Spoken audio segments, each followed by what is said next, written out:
Wait, what? Weeps, check your calendars and rejoice. Winter, the objectively worst season of the year, is over, and that means, I don't know, time for spring I guess. I'm here to rank last season's romance anime, not to yap about the weather.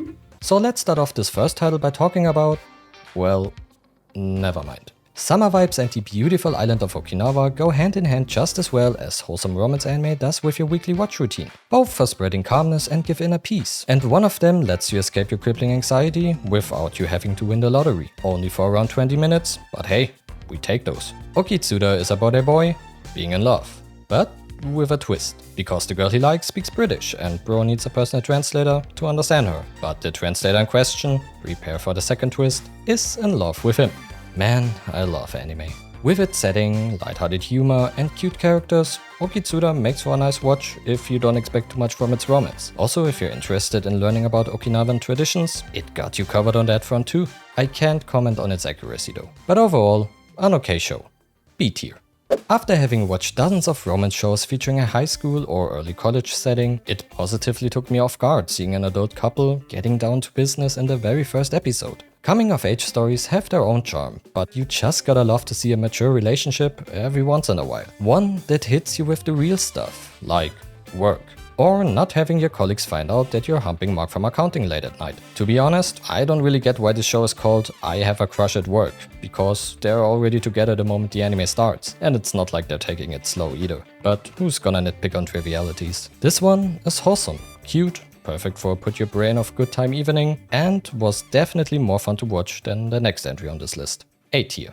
I really want to like this show, and it's not that I hate it or anything, but watching these characters interact is just about as enjoyable as a teeth cleaning appointment at the dentist. Sure, it doesn't really hurt and makes you feel a little better about yourself afterwards, but I'd still rather spend my time doing something else. I don't want to make it look that bad, because there's at least some potential, and there are a few scenes here and there that I enjoyed. But having to go through all these early, anxious girl interacts with cool emotionally closed off guy moments puts a big damper on it.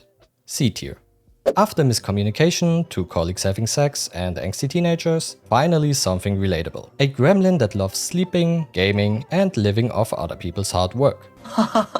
I do that. Otaku Neet Kunoichi does not need a whole lot of explanation, so let's make this quick. This guy has samurai ancestors, which makes him the target of demon attacks. And this girl is a crazy powerful ninja that wants to protect him. It's one of the more sane plots out there, and also the only one you'll get. The rest of this show is just the daily life of a shoddy ninja girl that admits to never washing her clothes, falling more and more in love with the most plain white bread type of character imaginable. And although that sounds negative, I actually kinda enjoyed this anime. The main couple has some sweet moments, and the side characters are fine, as long as they're off screen. Not great, but also not a dentist appointment. B tier.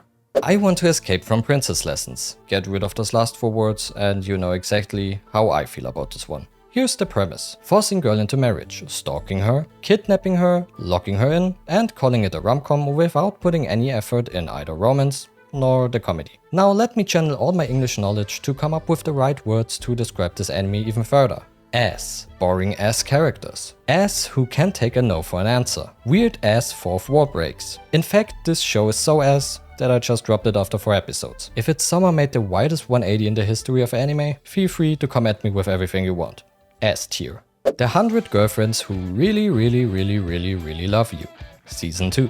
What can I say other than this shit is just peak. I already enjoyed the first season because of its randomness and complete over-exaggeration, and the second one even doubles down on that. Introduces, surprise surprise, more characters to make the Rentaro family grow even bigger, and absolutely nails the comedy part, thanks to great character interactions, well-executed references to other shows, and in contrast to the anime I talked about before, actually funny fourth wall breaks. 100 Girlfriends is the perfect example of a parody being better at the genre it makes fun of than many other shows, and I really hope we will get everything of it animated in the future.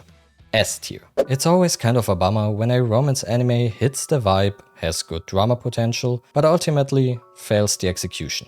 And in case of this one, also gets held back by a lack of good animation. Anyway, I'm Falling in Love with You is a simple shoujo about a group of childhood friends that has always stick together. But when Kizuki one day suddenly confesses his love to Mizuho, the only girl of the group, the dynamic between the 5 friends slowly starts changing. And then it stops. Somehow nothing really interesting happens in this anime for quite some time. There's a rivalry between 2 characters, but with both of them being kinda flat, I didn't really care about what could happen next, because I like neither of them. And as mentioned earlier, the animations, or more like the lack of them, make the show feel kinda weird to watch. Once you become aware of the frequent use of still images, you cannot unsee them. I can really see the manga being a little more enjoyable in this case, but I'm not invested enough to check it out. I kinda like the main character and little mystery aspect of this anime though, so C-. The name-giving Medaka, in his training to one day become a monk, tries his best to not let any worldly desires get the better of him. But there's one person who is not on board with that at all: Mona. The cliched perfect girl that everyone seems to love, except the main character. Medaka Kuroiwa is one of those shows that will use its one single joke so often until you either laugh out of desperation or just forget about it after a few episodes. Basically, she wants him to fall for her, and he keeps a stone cold face but actually thinks she's hot. Rinse repeat, they end up falling in love with each other for real, yada yada, C+.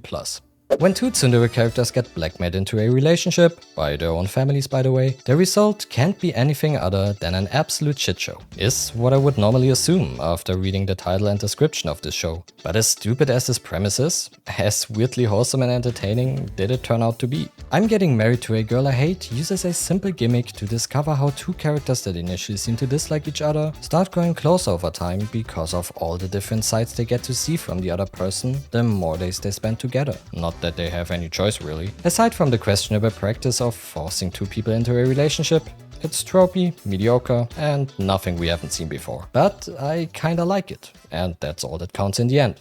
B tier.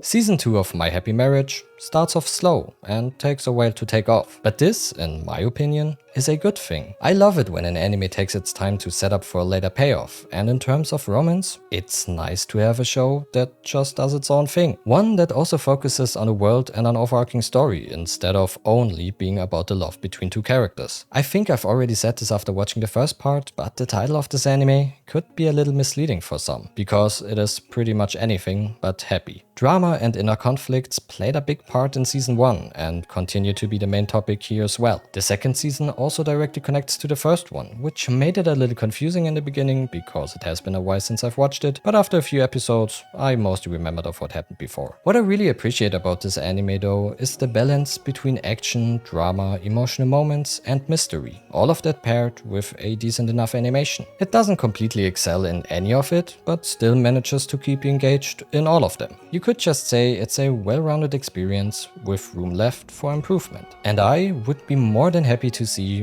what a third season can offer. It's arguably the best romance anime we've got this season, but for me personally, it was the second best. And that's why I'll put it in a well-deserved A tier. And that's it. To be honest, this winter season's romance anime lineup overall was mid at best, but good thing there was a bunch of other peak shows to compensate for that. Oh, and as a side note, I've left out the second half of Blue Box on purpose, because I already talked about it in last season's video. For a rating, if I had given it 1 here, still would have been S tier. But what about you? What has been your favorite romance anime this season? And aside from that, what else did you watch and enjoy? Let me know down in the comments. Also, like this video and subscribe to the channel if you want to see more of my stuff in the future. As always, I hope you're having a wonderful day, and I will see you in the next video. Until then, peace.